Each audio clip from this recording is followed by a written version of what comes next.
तो स्वागत है आप सभी का आपके अपने चैनल PSCB में। इस वीडियो में हम बात करेंगे जो आत्मनिर्भर मध्य प्रदेश का कॉन्सेप्ट है। ये हमारा MPGK का 23वां लेक्चर है। इससे पहले हम 22 लेक्चर रिकॉर्ड कर चुके हैं। अगर आपने वो नहीं देखे हों तो आप देख सकते हैं। चलिए हम वीडियो को स्टार्ट करते हैं। इसमें हम मध्य प्रदेश में जो आत्मनिर्भर मध्य प्रदेश है उसके रोड मैप से जुड़ी हुई कुछ चीज़ें पढ़ेंगे, क्योंकि हमारे सिलेबस में दिया हुआ है। MPPSC का जो सिलेबस है उसमें यह दिया हुआ है। तो सबसे पहले देखेंगे कि कॉन्सेप्ट कब आया था। तो जब हमारा कोविड का समय चल रहा था, पहली जो वेव आई थी उसमें 12 मई 2020 को प्रधानमंत्री नरेंद्र मोदी जी द्वारा आह्वान किया गया और आत्मनिर्भर का जो रोड मैप बनाने वाला मध्य प्रदेश पहला राज्य बना। कौन सा राज्य बना? मध्य प्रदेश पहला राज्य बना। आप देख सकते हैं। इसी के साथ में हम बात करें और 2020 में ही जो ऑक्सफोर्ड डिक्शनरी का, ये डिक्शनरियाँ हैं, ऑक्सफोर्ड हुई, कैम्ब्रिज हुई, तो ये अपनी क्या शब्द निकालती रहती हैं। तो उसमें ये आत्मनिर्भरता का शब्द भी चुना गया था।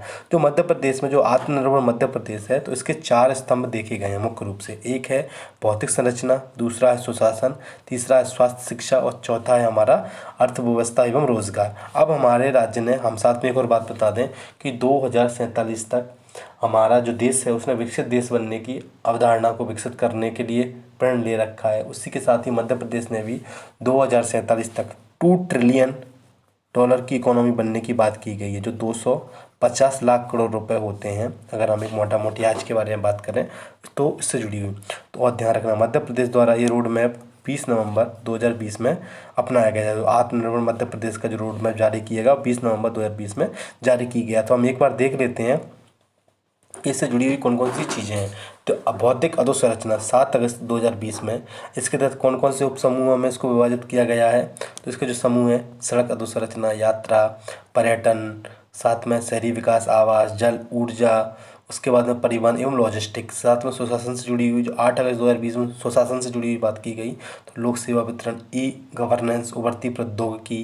तो क्योंकि गुड गवर्नेंस लाना है ना, तो आजकल हम ई गवर्नेंस के माध्यम से ये सब चीज़ें कर रहे हैं। पारदर्शिता, जवाबदेहिता, सार्वजनिक भागीदारी, सरकारी खरीद, विनियमों का उन्नतीकरण एवं सरलीकरण, अधिनियम, नियम, दिशा निर्देश, शिकायत निवारण, मानव संसाधन से जुड़ी हुई चीज़ें हम सुशासन के अंतर्गत लाएंगे। उसी प्रकार से स्वास्थ्य से जुड़ी 10 अगस्त को घोषणा की गई। तो इसमें क्या क्या था? स्वास्थ्य चिकित्सा सेवा, तकनीकी शिक्षा, कौशल विकास, उच्च शिक्षा, स्कूली शिक्षा, अर्थव्यवस्था एवं रोजगार 11 अगस्त को बात की गई। कृषि से जुड़ी हुई चीज़ें, उद्योगों से जुड़ी हुई चीज़ें, प्राकृतिक संसाधन है, व्यापार एवं वाणिज्य से जुड़ी हुई चीज़ों की बात की गई। अब हम एक तरीके से देख लेते हैं कि जो हमारी भौतिक संरचना थी उसके लिए हमारे द्वारा क्या क्या किया गया। पहले तो हमारे जो सभी जो टोल प्लाजा होते हैं उनको क्या किया गया? कंप्यूटरीकृत किया गया। फास्टैगों का क्रियान्वयन ऑटोमेशन प्रारंभ किया गया। बफर में सफ़र, आप घूमने जाते होंगे तो बफर पॉइंटों पे भी आप घूमने जा सकते हो। मुहिम के माध्यम से मानसून पर्यटन को भी बढ़ावा दिया गया। रामायण सर्किट, ट्राइबल सर्किट, तीर्थंकर सर्किट तैयार की जा रही हैं। ग्रामीण पर्यटन, ट्राइबल पर्यटन को भी बढ़ावा दिया जा रहा है। दीनदयाल रसोई योजना का विस्तार, सशक्तिकरण किया जा रहा है। दीनदयाल अंत्योदय योजना एवं UNLM जो चलाया जा रहा है हमारे यहाँ पे, उसका विस्तार गांवों में भी किया गया। NULLM जो है हमारा नेशनल अर्बन जो लाइवलीहुड मिशन है उसके बारे में बात कर रहा हूँ। और डे के बारे में है दीनदयाल अंत्योदय योजना, उसका भी विस्तार हमारे मध्य प्रदेश में अच्छे से किया जा रहा है। उसके साथ हमारे जो 7 शहर हैं उनमें इंक्यूबेटर्स जो सेंटर हैं वो बनाए जाएंगे। ये 7 शहर वही हैं जिन्हें स्मार्ट सिटी, मध्य प्रदेश जो 100 स्मार्ट सिटी हैं देश में, उसमें 7 सिटियों का चयन किया गया है। भोपाल, जबलपुर, इंदौर, सागर, सतना, उज्जैन, ग्वालियर। इनमें कौशल विकास के लिए जो इंक्यूबेशन सेंटर होते हैं उनकी स्थापना की जाएगी। यही मध्य प्रदेश की 7 सिटियाँ भी हैं, ध्यान रखिए। बुरहानपुर और निवाड़ी जिले में 100% पेयजल की व्यवस्था की गई है। 2024 तक मध्य प्रदेश के 100% ग्रामीण घरों में पेयजल की व्यवस्था सुनिश्चित करना इसका मुख्य उद्देश्य था। ओमकारेश्वर बांध पर जो सबसे बड़ा फ्लोटिंग सोलर प्रोजेक्ट का विकास किया जा चुका है। मध्य प्रदेश छतरपुर, आगर मालवा, नीमच व शाजापुर में सोलर पार्क की स्थापना की जा रही है, बिल्कुल की जा रही है।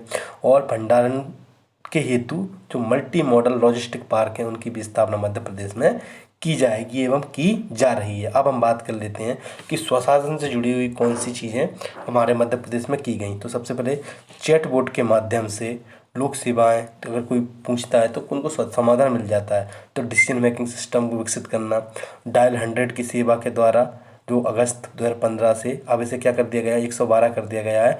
इमरजेंसी एक इमरजेंसी सार्वजनिक सेवा के रूप में इसको आप फ़ोन लगाओगे, चाहे किसी भी पे लगाइए आप 112 पे, तो जो भी आपको सुविधा है वो आपको इस पर मिल जाएगी।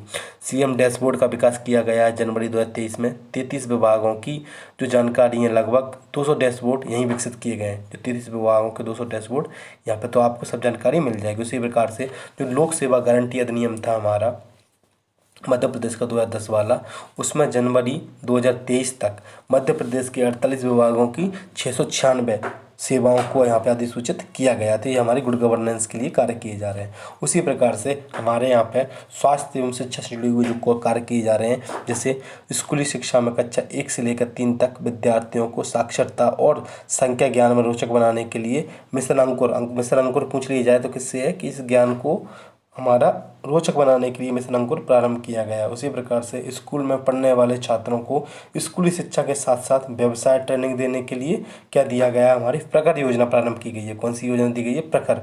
मिशन अंकुर तो हो गया बच्चों को चीज़ें रोचक बनाने के लिए, और साथ में स्कूली शिक्षा के साथ में व्यवसाय ज्ञान देने के लिए भी मिशन प्रखर प्रारंभ किया गया है। उसके बाद में स्टेम योजना प्रारंभ की गई, जिसमें science and technology, engineering, arts, mathematics आधारित योजना प्रारंभ की गई है। अब हम देखते हैं हमारे जो भोपाल और इंदौर में आयुष सुपर स्पेशलिटी जो स्पेशलिटी वाले हॉस्पिटल हैं उनकी स्थापना की गई है। कहाँ पर? भोपाल और इंदौर में।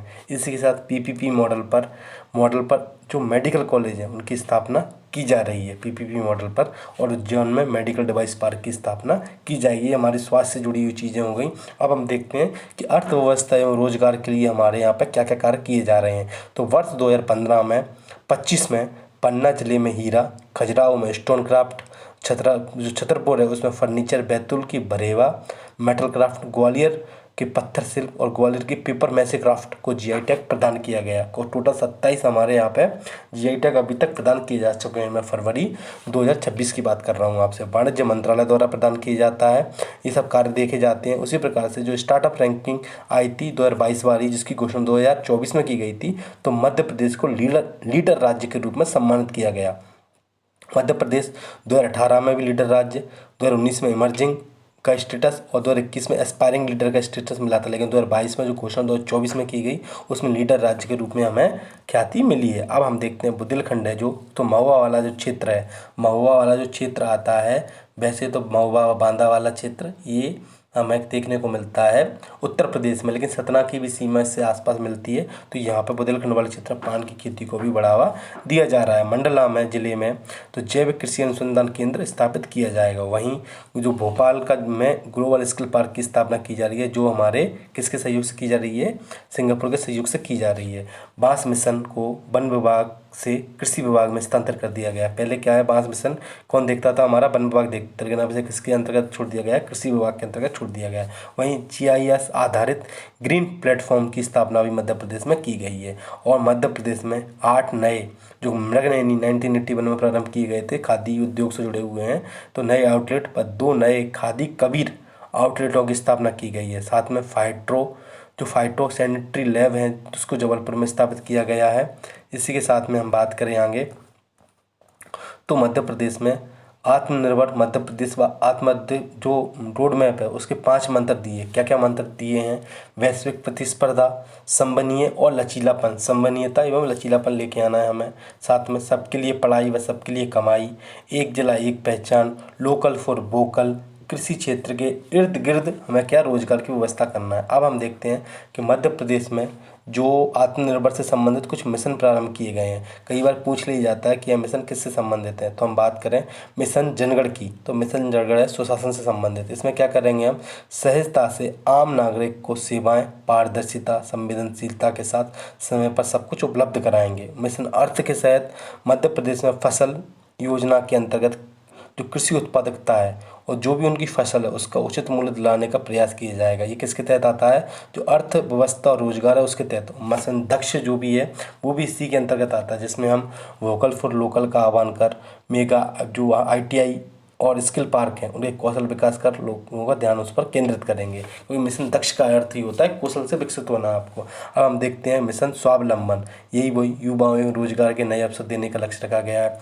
मिशन बोधि, इसमें क्या है जो शिक्षा से जुड़ा हुआ क्षेत्र है कि स्मार्ट क्लासरूम व CM राइज स्कूलों की स्थापना की जाएंगी, जिन्हें अब संदीपनी विद्यालय कहा जाएगा। अब हमारा आता है शिक्षा व स्वास्थ्य से जुड़ा हुआ मिशन निरामय। निरामय का अर्थ भी होता है कि हमें बिना रोग के होना, तो स्वास्थ्य सेवाओं प्रबंधन को विश्व स्तरीय बनाने के लिए टेलीमेडिसिन सेवाओं पर विशेष ध्यान केंद्रित किया। टेलीमेडिसिन का अर्थ ये होता है दूरस्थ क्षेत्रों में बैठे हुए आप डॉक्टर से कंसल्ट कर सकते हो कि हमें क्या क्या चीज़ें चाहिए। उसके बाद मिशन निर्माण, इसमें वो अवसंरचना से जुड़ा हुआ है, सड़क पुल निर्माण के साथ साथ सिंचाई और गाँवों में नल जल पहुंचाने की सुविधा प्रदान की जाएगी। उसी प्रकार से मिशन ग्रामोदय, भौतिक अवसंरचना, ग्रामीण जो आमदनी को बढ़ाने के लिए, स्व सहायता समूह को प्रोत्साहन देने के लिए, स्वच्छ भारत, PM आवास, मनरेगा को संपूर्ण ध्यान केंद्रित करने के लिए मिशन ग्रामोदय बनाया गया है।